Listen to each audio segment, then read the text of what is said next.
There we go. It is the 14th of August, Rabbi Levitt, Pele Yoetz. So we're up to, let's see, we started slander, right? Lashon Hara. Yeah. And we're on page 51. Yes.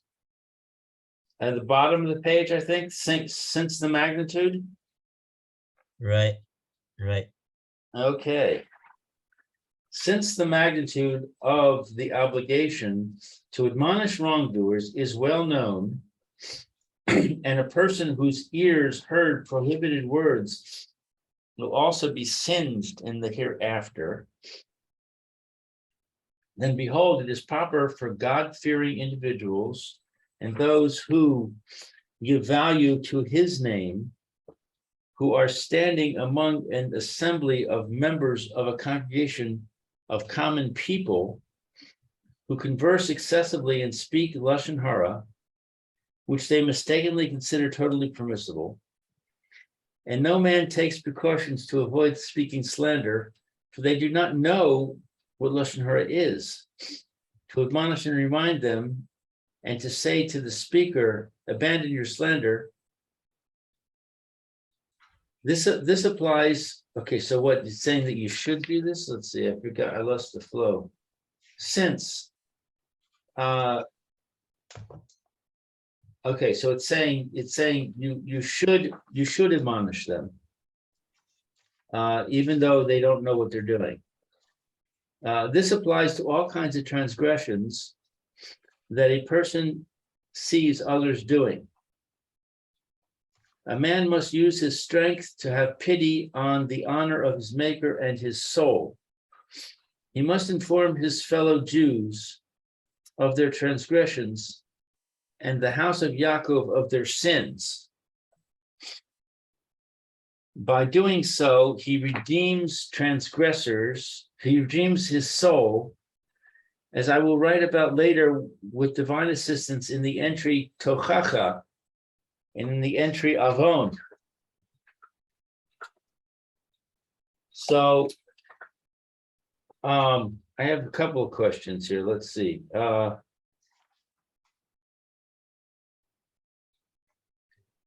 When it says the house of Yaakov, it's talking about the women? Oh, why does he use that expression of Beis Yaakov?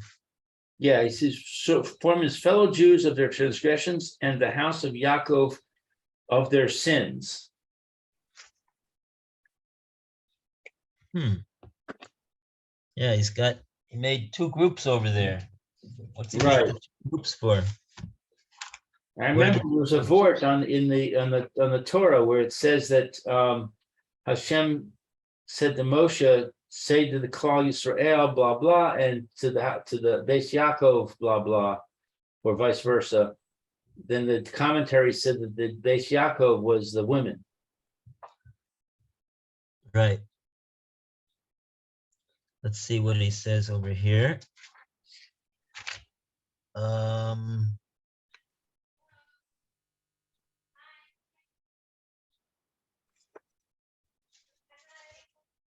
Yeah, let's see over here. Mekena kol davar pesha sheroa b'achevim loy b'korach yigbar l'chus al kvoid kono v'al nafsho. I don't know if something is happening today. I'm not sure. Hold on. What's it? I'm sorry. I wasn't. Halavai that he should have the koach to prevail, to have mercy on his soul and on his maker, v'yagid lehem, and tell them strongly. Yagid is gidim, strongly telling them, pisham, their wrongdoing. Lebeis Yaakov hatosam. So in the Hebrew, he has right. In the Hebrew, he's said as follows. The reason that he's put him into the two groups is because he's talking about Yagid lehem pisham. Pesha is a language of wrongdoing, knowingly wrongdoing. And perhaps that, and so that's referring to those that know that what they're doing is improper. And they're nevertheless a bit rebellious in their wrongdoing because they know that it's improper and nevertheless they're doing it. So to them, he says, Yaged. Yaged is a lashon of a strong talk, to strongly tell them. And That's the word that's translated as inform. yeah. Yeah, it's actually based on the pasuk that you referred to in Hazinu. It's the beginning of Parshas Hazinu that makes a distinction between men and women. Right. It says to the men, you should speak to them yaged, like a gid. A gid is we got 365 gidin, and they're very I guess they're very tough and rough and strong. So that's the way you speak to men. And then it says the yomer, and to speak in a lesson of Amira to Beis Yaakov, to the women. Any case, over here, Amira means softly. Here, what's interesting over here is he doesn't use two different verbs to describe the two different modes of speech that you're going to talk to these two different people, two different groups of people. He just says viaged to both of them. Viaged, that's the only verb that there is in this expression, at least in the Hebrew. Ah. All it says in the Hebrew is yagid lehem. You should strongly say to them, pisham, their wrongdoing. And then it says lebeis Yaakov chatosam. For Beis Yaakov, it says that they have a hate in speaking Lashon Hara, which means that they don't know so well or understand so well the prohibition to speak forbidden speech of Lashon Hara. So he calls that a hate, which is an unintentional, accidental, not willful violation of the laws of the Torah, as opposed to the word pesha.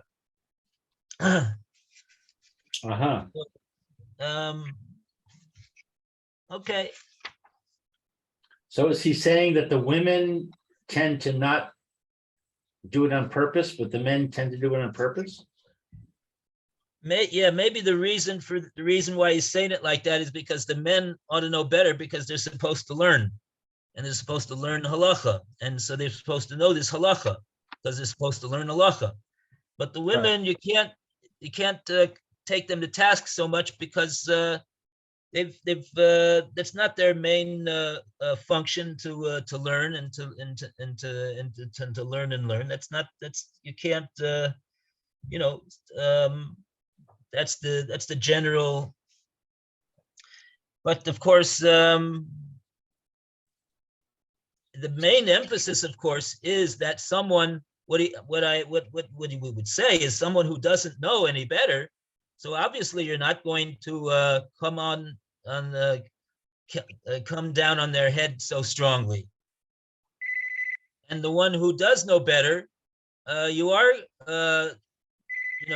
perhaps going to confront him in a stronger way because he knows better. Oh, here's Alan. Good morning, Alan. I'm learning here on Samanafshi with Lou. You want a link? Okay. We'll ask Lou to send you a link. Okay. All right, I'm getting the link.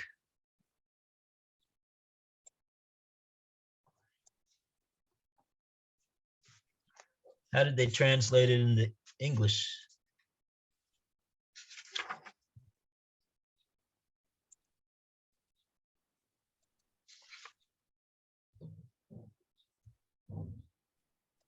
he must inform his fellow Jews of their transgressions and the house of Yaakov of their sins. Yet the English translation it's hard to, what's the difference between a transgression and a sin? It's Right. they're just English words that don't we don't know the meaning. Maybe the point is that we don't know English well enough.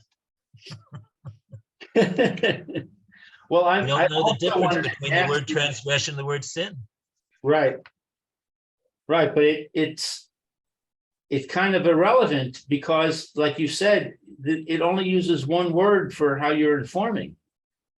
It doesn't say, okay, strongly address the transgressors and the ones who are simply in error, address them a different way, a more mild way or something. It doesn't say that. Right. Perhaps the reason why he's not doing that is because his main emphasis over here in this paragraph is that one must not be silent. Right, and I have trouble with that because, to get up in a bunch of people who are speaking Lashon Hara and they think it's okay, and to say abandon your slander, that's not going to work. They're just going to treat you with derision. Okay. Yeah. I've been in a situation where I was with a person who should have known better, who was speaking Lashon Hara, and I said something more mild than abandon your slander. I said something like, can we not talk about so and so? Can we not talk this way? And I got a surprising response. I mean, it was like mind your own business kind of response. I think it's very difficult to give tochaka to somebody, and you can't just jump up and say abandon your slander. Well, over here, the matter is not simply that you're trying to impress upon the other people that they should not do this, and therefore you expect they should listen to what you say. But there's another matter over here, and that matter is that for the person himself, he's protecting his own spiritual well-being by protesting in the face of wrongdoing. And if a person does not protest in the face of wrongdoing, he himself is going to be called to task for being what should we say, nonchalant and unsensitive to the fact that there's wrongdoing. One has to protest wrongdoing. It doesn't matter whether the people don't listen. The point is that we have to protest. We have to reinforce in ourselves that this is wrongdoing. Because if we constantly are around people like this, we could become influenced by them. And one of the ways of not being influenced by them is to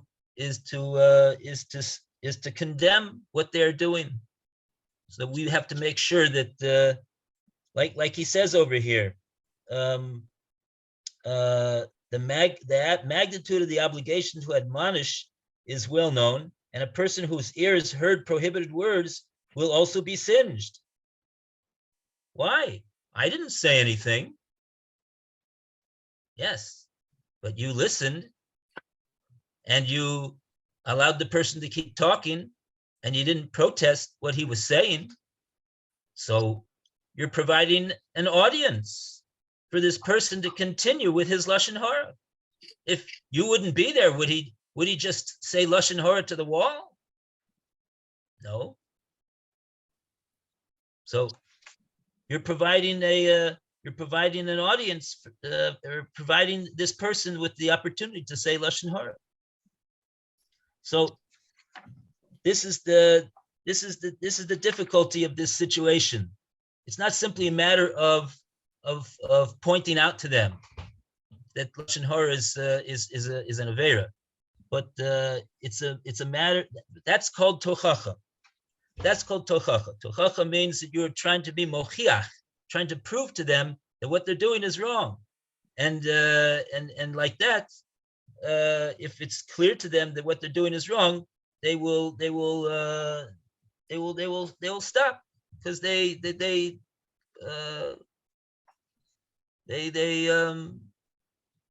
know 100% that it was wrong. But alternatively, even if they are doing something that, and they know that it's wrong, and they don't care about the fact that it's wrong, and you're there, you have to make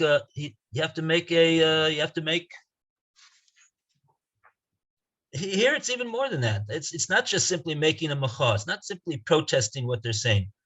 A person who's there is providing an opportunity for the other person to speak lashon hara. That's because it takes two. It takes two to speak lashon hara. It takes a speaker and it takes a listener. So if you're there, he's talking.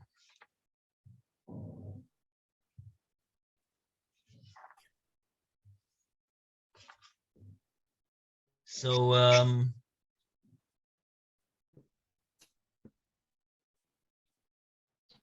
yeah, it's it's a difficult situation when you're amongst people who are very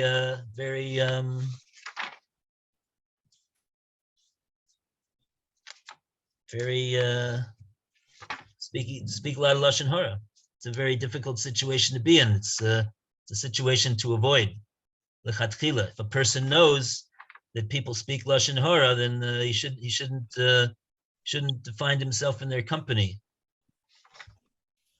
What's he do if they're close relatives? That's a difficult situation.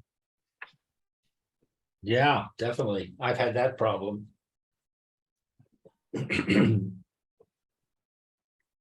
One time I was at work, and there were a couple of guys in the room, and they started talking about somebody, and I knew it was going to be lashon hara. And one of the guys was Jewish. I think he was the one that was actually speaking. He was not at all religious, and so I was working. I was sitting at the computer, and I was working. So I couldn't really leave, but I didn't need to participate, and so I just started humming. I hummed the whole time they were talking. I hummed until I heard them laughing. When they started laughing, I knew that they were done. They had hit the punchline. Very good. I didn't encourage anybody to speak, because I was not part of it. But I felt like if I turned around and started saying, "No, you don't talk about him," that it wouldn't have worked. It would just created animosity.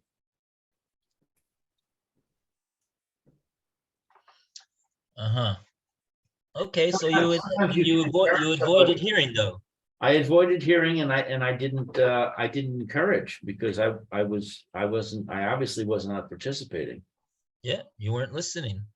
So right. But the other concern I have is that sometimes when you try to admonish somebody, they end up arguing with you, and they speak more lashon hara. I had that happen. I had that happen one time when somebody was speaking about the.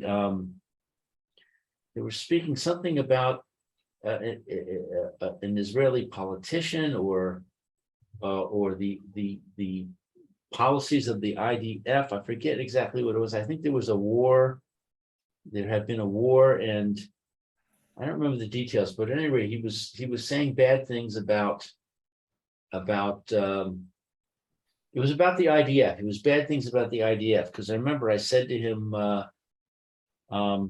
you know, I'd rather not talk about that. That's you know, if they're fellow Jews, or something like that. And he started arguing with me and saying, no, you know, you might need to go into the IDF. You might want to go and volunteer, and this will help you protect yourself. And I said, listen, I'm not going to go volunteer for the IDF. That's ridiculous. You're not protecting me from anything, you know, but we ended up getting into this argument, and I'm not sure that it was helpful.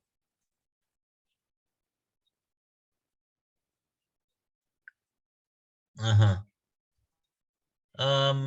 It's very complicated. Right. Yeah.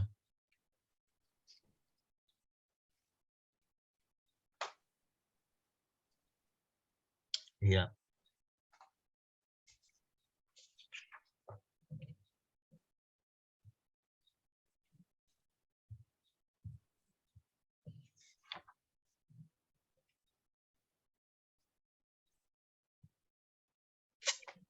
Yeah. Okay. All right, shall we go on? Let's go on. Okay. Alan. Good morning. Shvua tov. Morning.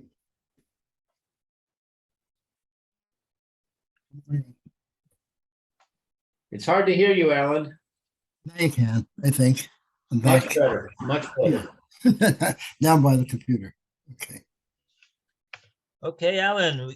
We got up to page 52. A round of applause for Hooray! page 51 and Lashon Hara. May we be saved from it Amen. and do what we have to do. Page 52, you said? Dealing with it. So now we're up to 52 late Sonus. Okay, right. Mockery. Severity of the prohibition against mockery is well known to the extent that our sages, in what is our 18b, said its punishment begins with the suffering and ends with total destruction. There are many other misfortunes that belong to a mocker, as is explicit in the words of our holy sages. Definition of mockery is that a person mocks his friend in order to increase laughter and levity. Due to her immense iniquity, mockery is very prevalent, especially among women, and is a source of personal damage. People violate the prohibition of mockery without even knowing, because they are not aware of the infraction and severity. Except for a small remnant of the nation, they do not know how to be careful to avoid it. Okay. So, wow. That's the Gemara, Avodah Zorah. So what would some people say when they put in the word that it's prevalent among women?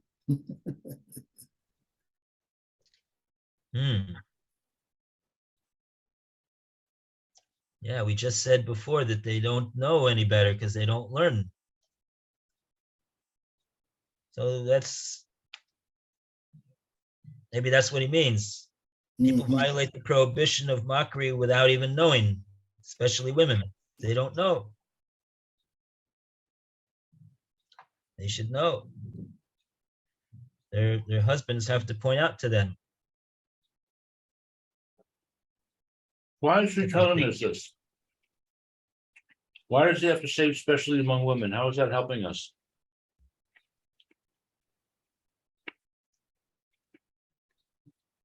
like what I'm saying. Person Rabbi has said. to, he's got to know he should learn these halachas with the women in his house, so that they know that this is what's expected of them. I think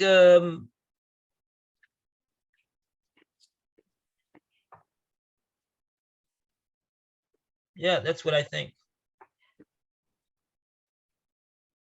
So I believe that when women have classes, say on in various things, such as ethics of the fathers, they pick up on it and they see in that.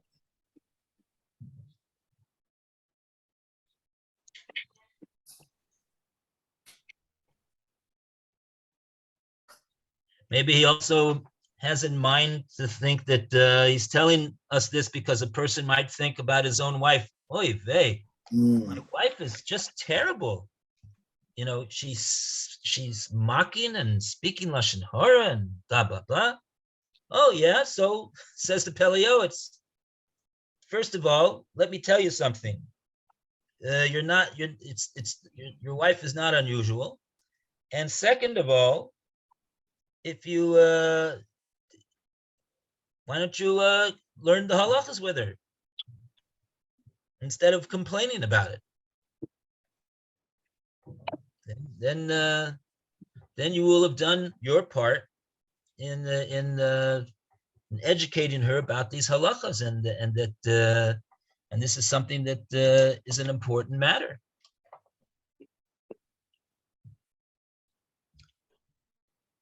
And assuming that she trusts you and respects you and loves you, she will try to do what it is that you're telling her.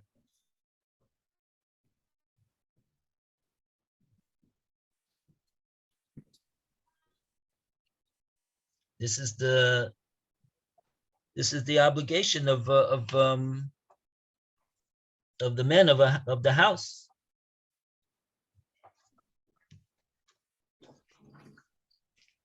So that's why he's pointing this out, because it may not be something. May not be. On the other hand, it may not be something that he's necessarily aware of, because he doesn't spend a lot of time in the house and he doesn't know what's going on so much.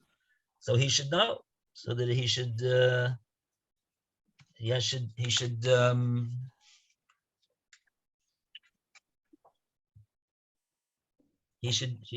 guide the women of his house accordingly. So how do you go about learning about the laws of mockery? With lashon hara, there are books that you can read. Are there books about mockery?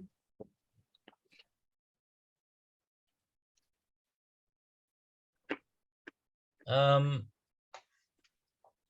think that the Chafetz Chaim speaks about it in Hilchos in Sefer Chafetz Chaim and Shmiras Halashon. I think he mentions this as well.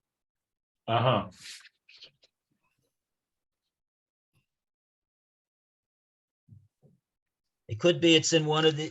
He has a whole in the beginning of the Sefer Chafetz Chaim. He goes through all the positive mitzvahs and so-called negative mitzvahs that one violates when he engages in forbidden speech. He might mention it over there as well. But I don't think he does. I'm learning that book, Guard Your Tongue by Rabbi Pliskin. Right. Mm-hmm. Yeah. I'm learning that with my wife, and we went over all those halachas. I don't remember anything about mockery. Maybe I'll go look at it again and see.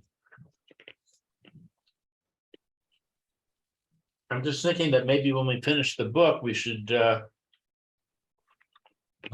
another book. Maybe one talks more about mockery. I mean, mockery is in most cases, I believe, it is a form of lashon hara because you're making light of this other person, Right. and usually the mode of the mockery is to mock something that the person did or said, and so it's a form of lashon hara. Uh-huh. It's a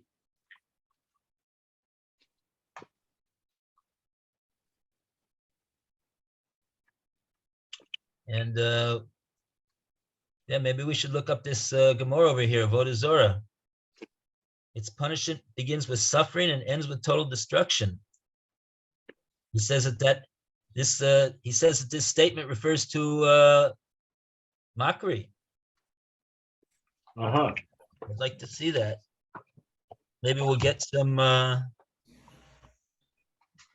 The Gemara will quote some place in the Shulchan Aruch or the Rambam.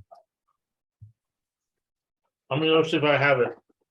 Avodah Zorah. 18b.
Hmm.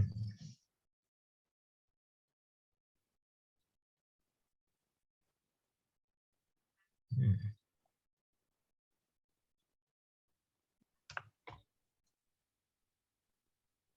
Oh.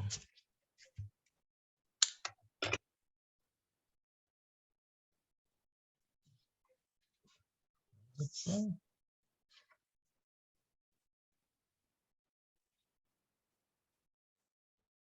Oh, 18b. I'm looking in 18a. Okay, no, not too helpful. Try 18b.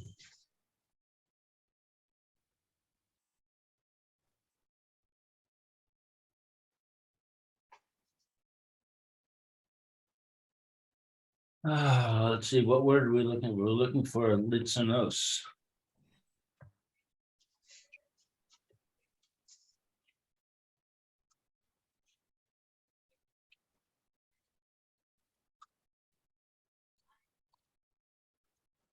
Yeah, Gemara is talking here about the prohibition of going to the Itzadin,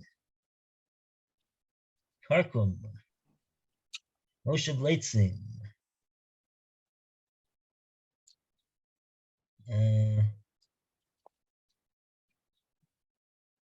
Hmm.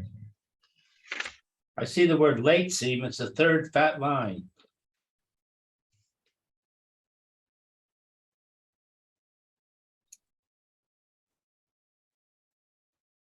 Yeah, Tanurban Holich Lit Stadinen.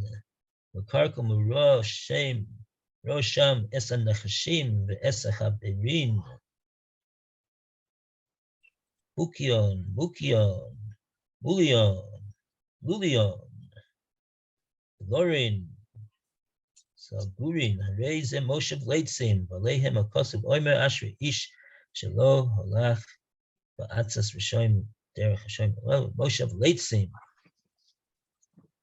Leitz is a mocker. Right.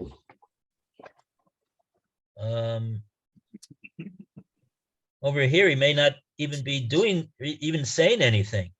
Over here, he's just sitting there watching a some type of a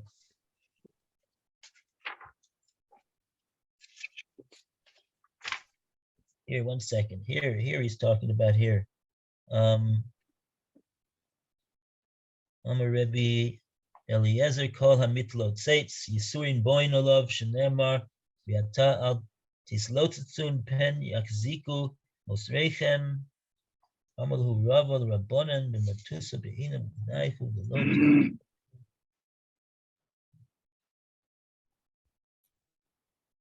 Okay.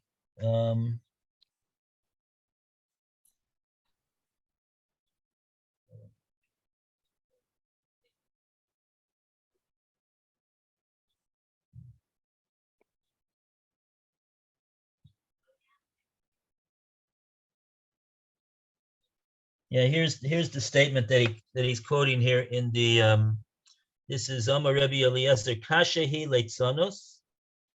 I mean, it doesn't say Leitzonos, but that's what it's referring to because that's what we've been talking about in this whole section over here. Kashehi, it's difficult. Shetchilasa Yisurin, it starts with Yisurin, Vesofo Kloya, and it ends with destruction. So this is, if you want to know where it is, this is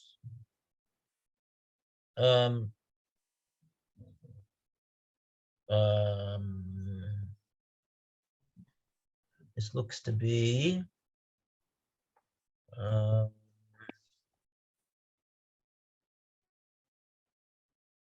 it's towards the end of the page. Yeah. The first word in the page, it's 1, 2, 3, 4, 5, 6, 7 lines from the bottom of the page. Musricham. Yeah, right. So when you go to the beginning of the statement, Amar Rebbe, and it says Eliezer here in parentheses. Seems like they're not sure exactly who it is that said it. Kashahi, it is difficult. It, referring to everything that we've spoken about in the last 20 lines. We've been speaking about mockers. And so he just sums it up over here. Kashahi, it's very difficult, this matter. Shetchilaso Yisurin, person that does this, then participates in it, either the speaker or the listener, presumably. Tchilasan Yisurin. It starts off with Yisurin, Vasofo Klaya, and ends with destruction, total destruction.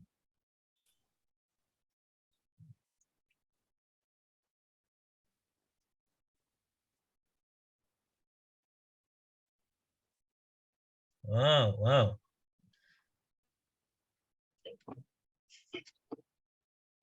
So that's the Gemara over here that talks about all these matters. And if you want to know where does it say this in Shulchan Aruch, so let's see if we could find some references to the Shulchan Aruch over here.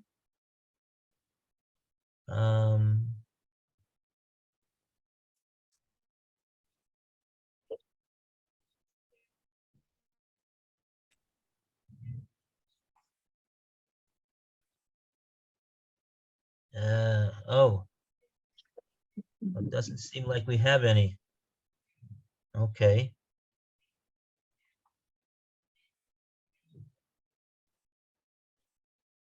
Gemara really goes to town on it. Spends an awful lot of time on it over here. The better part of this whole page is devoted to Leitzonos.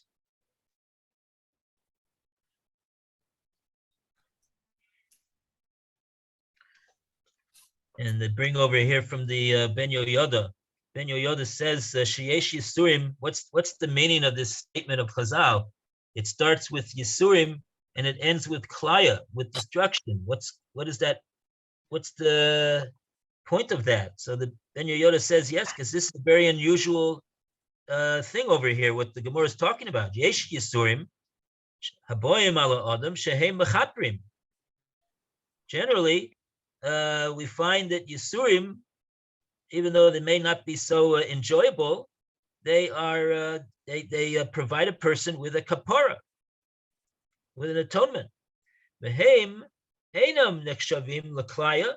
Those types of Yisurim, we wouldn't describe them as klaya, as destructive. Ella hem chayim b'tikun la'adam. In fact, they represent life. They represent the rectification of the Adam, the purifying of the Adam. They're soap and shampoo. Oy vey. The person who is a mocker, she'eno makabel esa yisurim barotzon, and he doesn't accept the yisurim initially in a proper way, and change his ways. Einam kapora bishvilo. They are not going to be an atonement for him.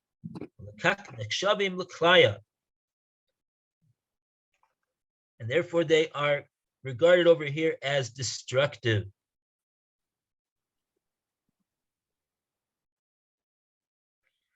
It seems, yeah.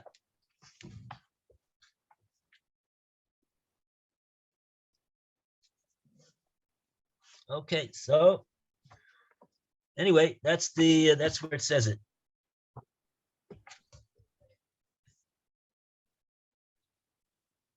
And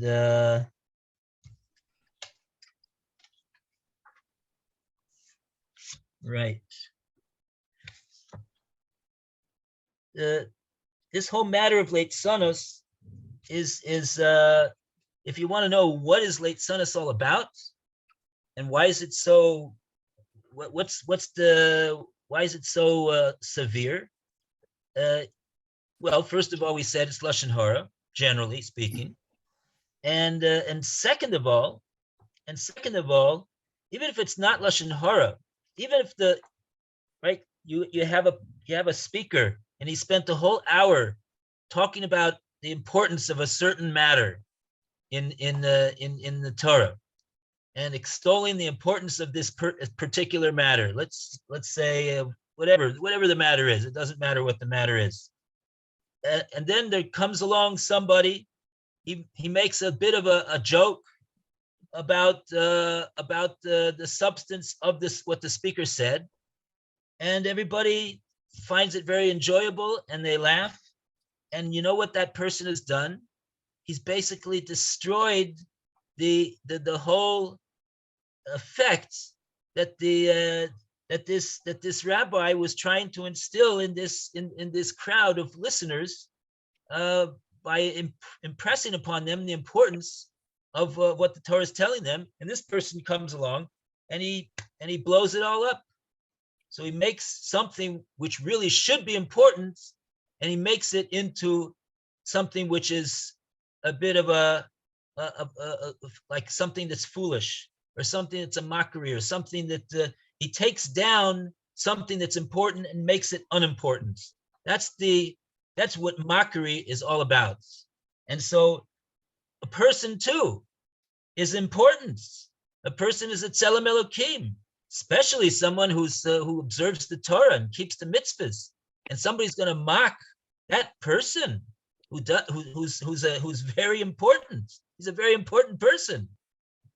He's doing the same thing. about a person, taking a person who is very important, and he's making them appear unimportant and foolish. So that's the seriousness of the matter of mockery. Okay, very good. So 11:32. 11:32. Rabbi. We'll take a break. As